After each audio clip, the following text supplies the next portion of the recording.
Excuse me, let me know because sometimes the network fluctuates. Yeah, yeah, definitely, definitely. Hmm.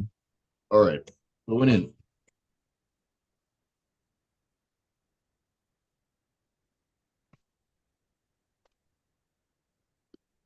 Alrighty, it's that time to take a walk into the world of the dailies. Take a look at the headlines making the rounds in the papers across Nigeria. We get analysis and your thoughts as well. This is Freshly Pressed. A very good morning to you once again, and welcome to the show on a Hump of the Week Wednesday morning on Smooth 98.1. My name is Ayokunmi, and looking forward to having a great time this morning, taking a look at the stories and looking forward to getting your thoughts, your perspectives. We love to hear from you. That is the true story there. So you can join us as always by sending your messages in on WhatsApp. The WhatsApp number hasn't changed.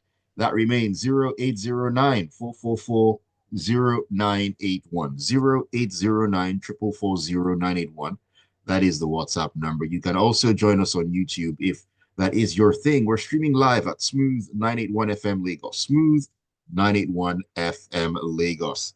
Joining me to take a look at the stories, give his analysis and perspective, break it all down, make sense of it all. Devoe is joining me on the show. Good morning to you, Devoe. Great to have you in.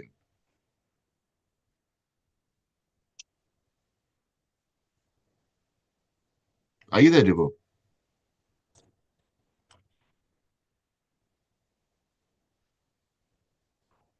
Are the gremlins already in the system? It's way too early for that one. Devoe, let me know if you can hear me clearly. Oh, okay. Looks like he's been bounced from the call. Okay, he's back on now. Devoe, you're muted, and hope you can hear me right now. Yes, can you hear me now? Yes, I can hear you now. Perfectly. Good morning Yes. to you. Yes. Good morning, world. Good morning, Lagos. Morning, AY. New day and a new week. Cool, high speed levels. Yes, so high speed, that is what we're all about, cutting travel time from 12 hours to just 2 to 3 hours. And what I'm talking about is a story coming out of The Guardian, where Nigeria's transport sector is set for a revolution as the Lagos Abuja high speed bullet train gains momentum to reduce travel time from both cities from, like I said, 12 hours to just 2 to 3 hours or thereabouts. The director of operations at Geofocus Consortium, engineer Yinka Idris, in a statement made available to journalists on Tuesday, described the project as a milestone in Nigeria's development. On one hand, how much of a milestone is this particular project? And on the other hand, how important is it that the issues already plaguing the railway sector, corruption, and so on and so forth, are also dealt with to make sense of this bullet train that is coming? Yes, I took I mean, we always talk about our issues and our political issues and our economic issues. This was actually something that brought delights in terms of great things coming forward. But a high speed Lagos and Abuja, which is actually one of the most transacted locations within Lagos, apart from I think the highest transacted or the highest trafficked route is usually between Lagos and Calabar. Okay. But Mm, Lagos Abuja, in terms of aviation, is actually more routes because Lagos being the commercial capital, Abuja being the co-capital of Nigeria. And one of the private operators brought forward a proposal to build a high-speed train. I mean, that just hits all the right marks. And the whole idea is to send a strong signal that Nigeria is ready and open for business. Obviously, beyond just achieving the objectives of better transportation between um, people moving between passengers moving between Lagos and Abuja. right. It would also have some stops whereby, as he said, 10,000 housing units will be built within 10 smart cities along the corridor. Okay. And obviously, this would create jobs and drive some level of development in this region. Now, he's obviously, as you hear, it's a high-speed bullet train. For those who don't know, bullet trains are the ones you see in China, Japan. Okay, it's not your normal train, standard gauge railway. These ones move like the speed of lights. So he was saying between Lagos and Abuja, you know, if you close your eyes, if you start running when the train leaves Lagos, in about 2, 3 hours, it should, let's say 3 hours, it will be in Abuja. You must say what? Mm? So I leave Lagos by 9 o'clock. By 12, I'm already in In Abuja. I mean, Abuja. I've done a lot of road trips around Nigeria, north, south, east, west, within the past 2 years. And I know, of course, how beautiful Nigeria is. And sometimes, why most times, if you do have the cash, you would prefer a flight because of the man hours you lose if you're having to go by road. Now, that's just not even to say about the bad road or the police checkpoints, but just basically time. Time is an issue for a productive country. So it is a great idea. Now, the next issue would be how would this be funded? Because a high-speed bullet train would run into billions. Here, they haven't spoken about the amount of money, but what they've said that they will be looking at having a public-private partnership plan. And that's usually when the government provides an opportunity for the private sector to invest in, then gives them leverage by a number of years to collect back their money, okay? And what you do, it's like it's a partnership, literally. And at the end of the day, that was what the Lekki Express was meant to be before the state government came back and bought it. But the idea is that whoever invested is given enough time to collect their money back and make some profits, whilst the charges for that infrastructure, you know, are set at a rate that people can afford. Okay. So, for example, right now, averagely, a flight to Abuja is roughly 150,000 for, or 150,000 for a 1 hour flight. So for a 2 hour and that's one trip, way, right? Yes, that's one way. That's one way. So for a 2 hour train ride or 2.5 hour train ride, the ticket should be coming roughly below 50,000 naira. Do you understand?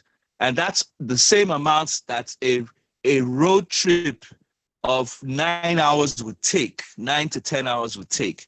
So it shows you that at the end of the day, it is something that would actually drive economic development.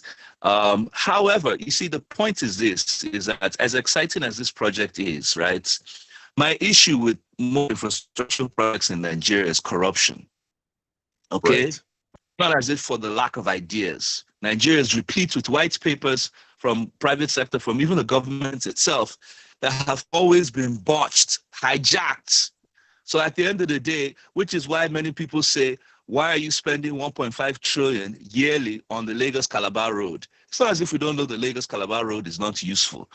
But at the end of the day, where are we getting the money from? Why does it cost so much, right? The Lekki Express Road is one of the most expensive roads in the world.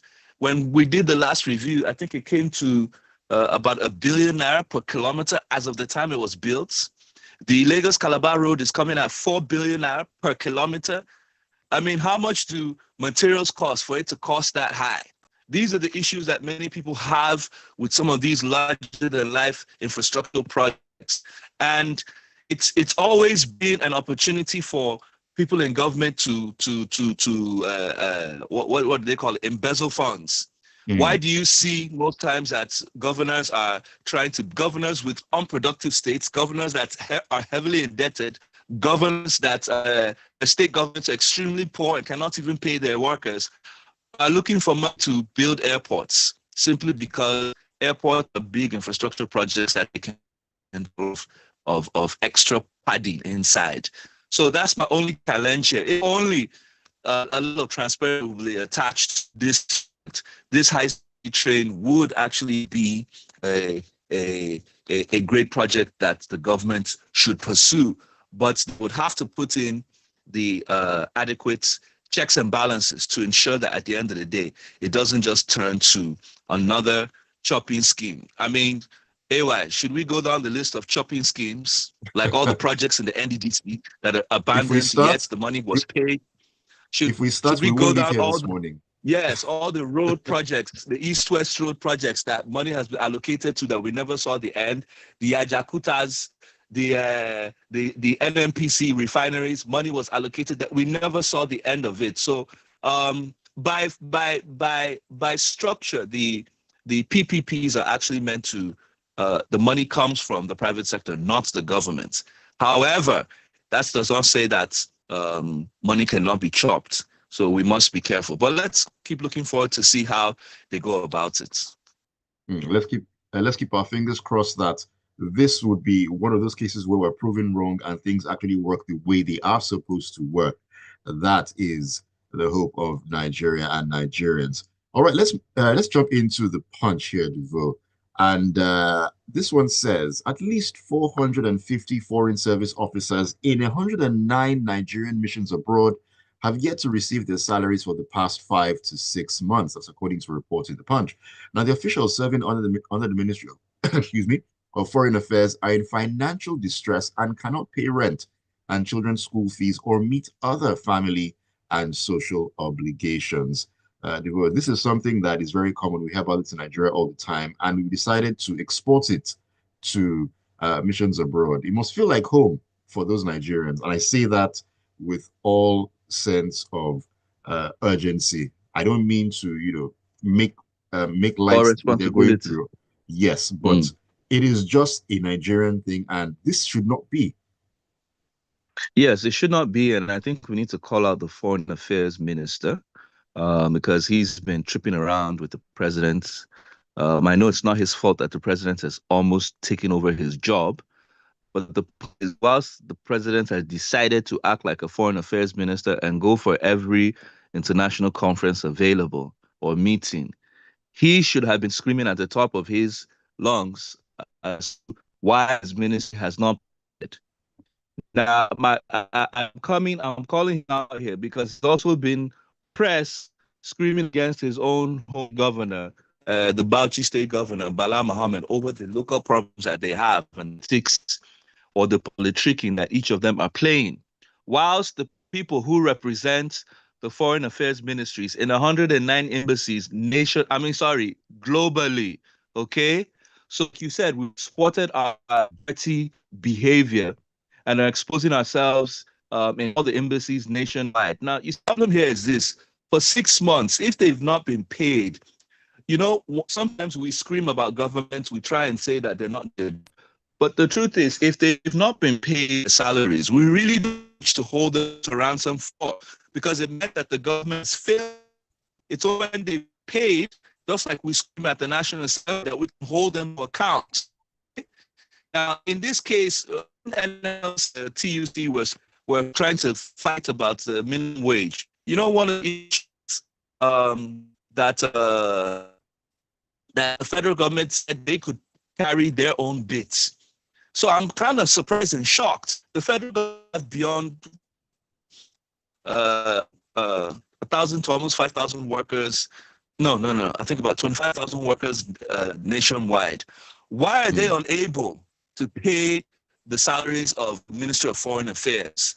It's not new. This is actually the reason why ambassadors for these embassies have not been appointed for over 2.5 years. Ridiculous. So not only have they been without a head, they've not been able to do the little. Now, it's not just about their salaries. You need to understand that if they've been frustrated to this point, what do you think Nigerians in these countries face when they need services from the embassy?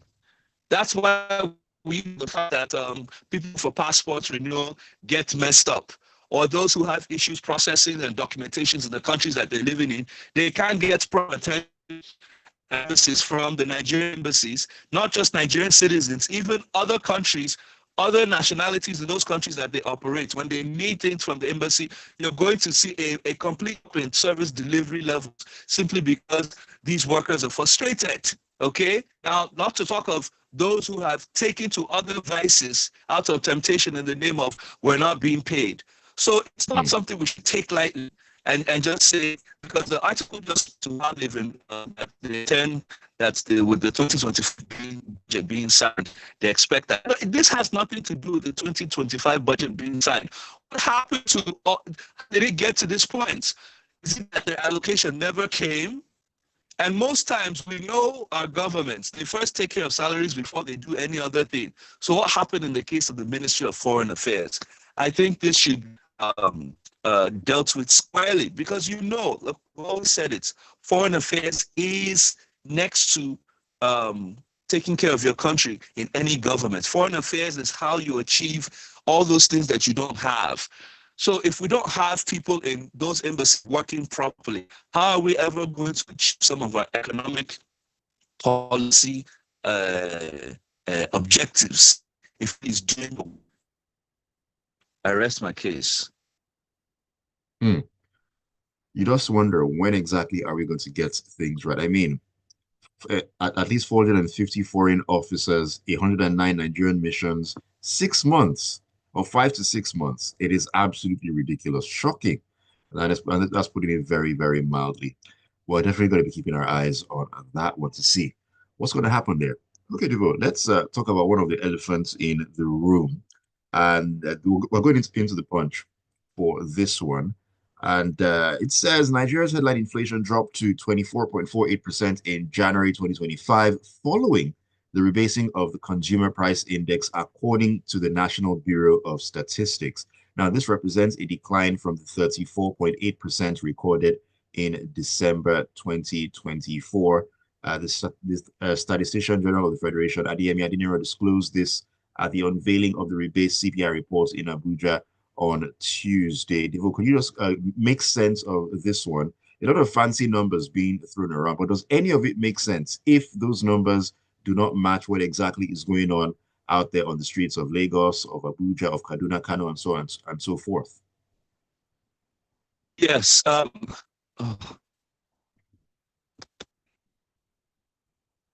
You're kind of breaking the vote. Hello, can you hear me? Can you hear me? It's a bit better now, yeah. Okay. I'm going to try and make this simple. Can you still hear me now? Yes, go ahead. Okay. The Statistician General, or would we call him the NBS, they've gone through some work to try and see how they can, because they told us they would try and do some economic rebasing for Nigeria. Okay, rebasing is just simply a way of re-evaluating economic indices. And ideally, you're supposed to do it every five years because factors, variables, conditions change, right? Right. Now, last time Nigerians came across a rebasing was when the finance minister, Ngozi Okonjo-Iweala, that time, I think about 15 years ago or 13 years ago, rebased the GDP, and we moved up into the top GDP in Africa, okay? It was about 500 billion. Now we fall into about 350, and now they said, okay, they're going to rebase that and look at the indices and the variables again and see where Nigeria actually is. Okay. Now, part of that basket of things that are rebased are the GDP, the per capita income, and also what they've just done, the Consumer Price Index. Okay, which speaks about the levels of inflation. Now, just to correct what is being put out in the press, because honestly, I don't know why they would do this, and I'm not talking about the media, I'm talking about the NBS. What they've done is they've put out an implication without putting out what the position is. So now what you see is a lot of, they've moved the reference year forward, okay? And what that has done is that it has put inflation at 24%. So it would appear that our inflation that used to be at 34, 35 has dropped to 24. That is a wrong, would I say, definition of this exercise. Now, apart from the fact that they added more items into the basket of what is being evaluated, okay, from 700 to about 900, and moving the now explain what that means. So it's taking a penalty from the halfway mark of a football field. Do you understand that? AY. Now they're saying take the penalty from the penalty box. Who would have a greater opportunity to score? I think it speaks for itself. Yes. Now, the old reference year for the consumer price index was at 2009. Now they've moved it up to 2024. Now, what does this mean? So it just simply means the 24% inflation that you see is the difference between last year and this year, simply because in 2023, because of the removal of subsidy and the FX harmonization, there was a steep climb in inflation. Okay. Right. Likewise, as you can see with the currency that moved in those days, we were moving dollar at 250, 450. It went all the way to 1816. I think it's settled around 1615 right now. So what they're saying is, let's stop looking from far away that we had to take a big jump, and let's just look at the last year and then take it from there. Now, my issue is this, right? Nigerians are not meant to make out much from this because it doesn't mean prices have changed, because people are saying, why are you saying inflation has fallen, but prices in the markets are still the same? Yes. What Nigerians are meant to, sorry, not Nigerians, what I expect the government to do, that's the NBS, is to come out with the other figures, because you cannot make an evaluation on just the CPI, okay? You need the other factors like the GDP, which is the gross domestic product of all our products and services in the country. You also need the per capita income. The per capita income is actually the figure that we need to work with.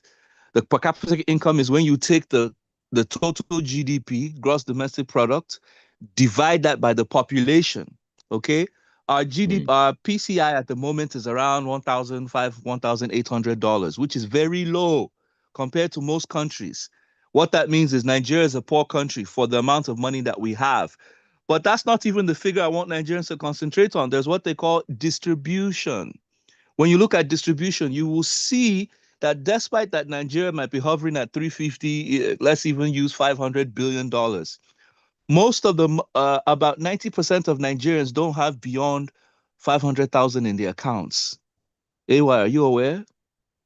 I heard that report.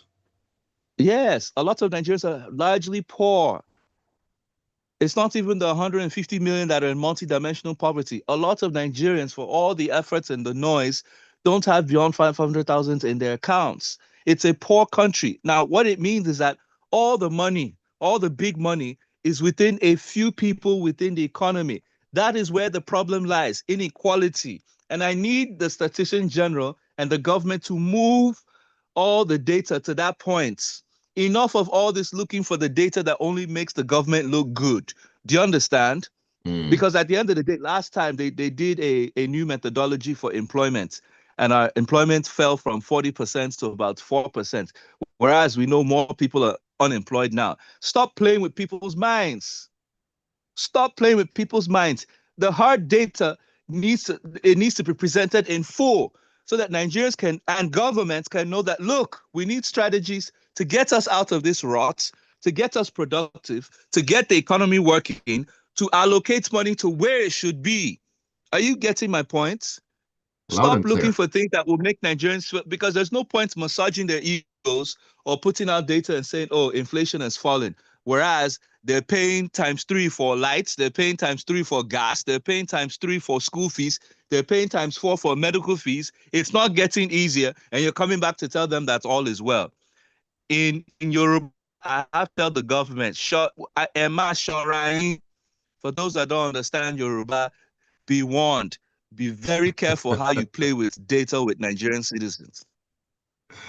Devoe says government assuring. Well, close enough, Devoe. Close enough. I wonder who's been teaching you. I wonder. I have to find out.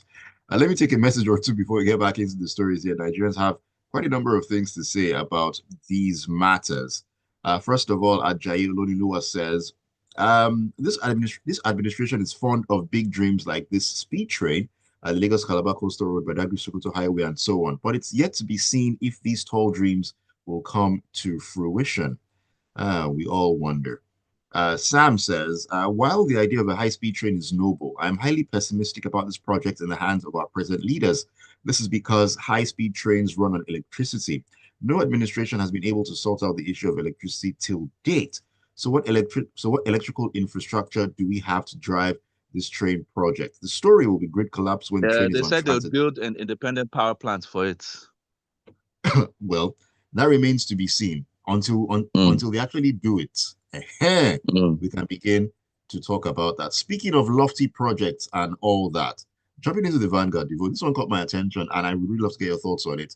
The Minister of Steel Development, Prince Shuaibu Audi, on Tuesday called for international donors' assistance and partnership to revamp the Ajaokuta Steel Company, National Iron Ore Mining Company, and speaking with representatives of the United Nations Industrial Development Organization, United Nations Development Program, and so on and so forth, said the ministry is working on initiatives designed to support small and medium-sized enterprises in the metallurgy sector, ensuring that the benefits of industrial growth are widely distributed across the economy, and so on and so on and so forth.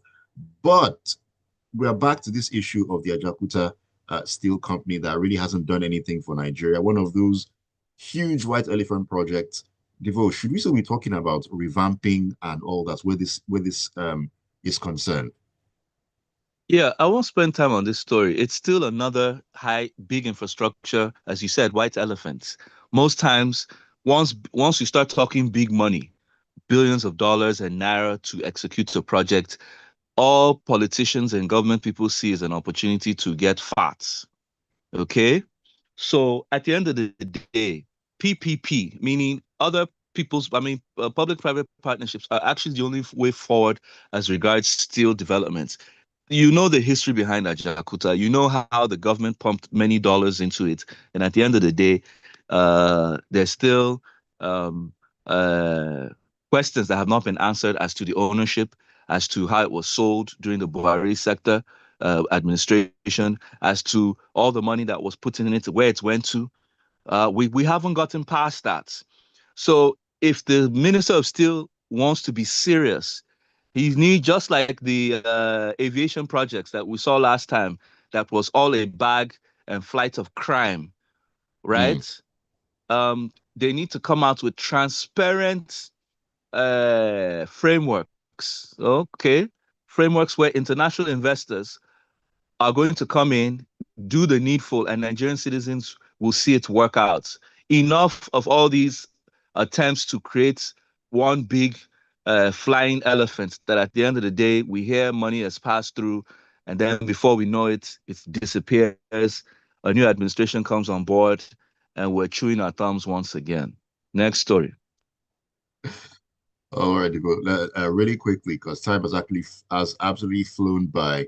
Let's talk about the let's talk about U.S. auditing funds to Nigeria. This one is in the Vanguard to round up I wanted on to take two, the SON fake.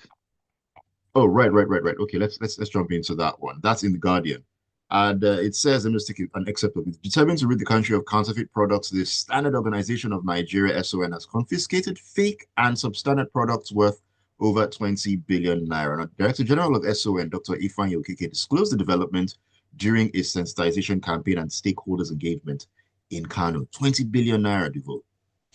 Yeah, that's a lot of money that's being confiscated, meaning they are burning because they said they seized a lot of LPG gas cylinders that were substandard, tires, cables, and aluminum roofing sheets, lubricants, chemicals. Basically, SON, likewise NAFDAC, are regulatory agencies, okay, that are supposed to work to build quality and standards in what is produced in the country. They're actually very important. It's because Nigeria has not really been a productive nation because of the economic situation. Manufacturing has had a big hit on their services. Apart from the fact that many people can't buy, it costs so much because of energy costs to produce. But despite that, SON has had to play a regulatory role in terms of monitoring those who take advantage of the fact that they can produce fake products or even import fake products into the country. Everybody knows what happens when you use fake tires. So many accidents happen, okay? They look new, but at the end of the day, within just 3 months, 4 months, or they even bring in fake Tokumbo tires into the country. Fake substandard LPG cylinders means any little, someone is going to light a match and it's going to explode. Some of these Hmm. explosions that take place. So they play a big role, just like NAFDAC, in trying to attack those who produce these fake drugs or produce fake food, etc. and co. Now, whilst we commend them for what they're doing, regulatory agencies honestly need the full support of governments. National Assembly, this is the work they need to do, because it's the same reason why you see this online war between Dangote and NNP over the bets. Now, citizens should not even be doing that. We have regulatory agencies like the Nigerian Upstream Downstream Regulatory Agency. They need to be coming out to be shown certificate, showing us that, look, these are the grades of fuel in the market, and this is what it means. They're not things that should be left to citizens to be deciding and to be having online wars about. So I think the National Assembly, through its committee meetings for each of these industries, needs to step up and ensure that these regulatory agencies have all the support financially, have all the support in terms of training, equipment, and technology to ensure that they can keep our productive sectors properly guided and safe for the sake of Nigerian citizens. It's extremely important. Unless you've not been in those situations, you will not know the grave importance of what regulatory agencies do to keep Nigerians safe.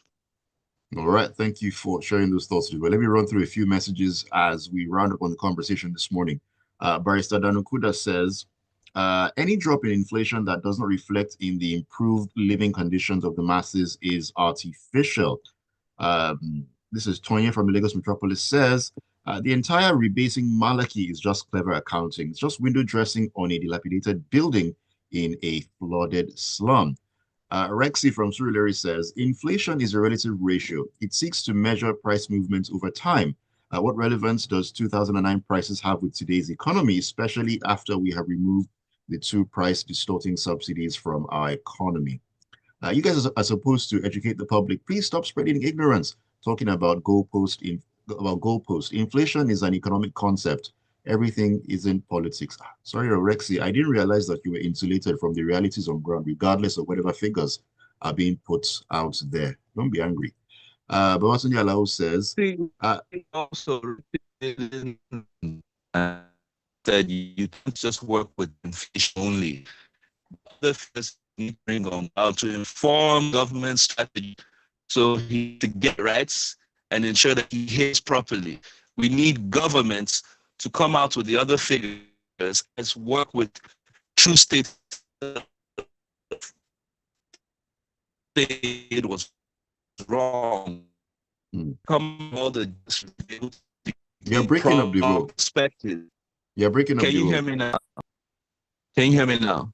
Okay, I think it's stable. Really quickly because of time. Yeah, I'll say we're not saying that governments came out with the wrong figure. We're saying that they should come out with all the figures so that we can have a proper perspective on planning and how to get the economy right. It's not about window dressing. Okay, Babatunde Alao says, I'm not always excited when I hear about lofty ideas and projects by the government. It has always been an opportunity for government officials to take their long age shares from the national cake. They are all content creators as far as I'm concerned. All right, we need to call it a morning. Thank you so much for the messages. Thank you, Devoe, for taking the time out, as always, to join me on Wednesday morning. Have a good day. All right. Ciao. All right, then, Lagos. Keep it tuned to Smooth 98.1 and Smooth Breakfast. 8:15 will be time to talk sports in the locker room. Looking forward to Tega coming in to break it all down for us.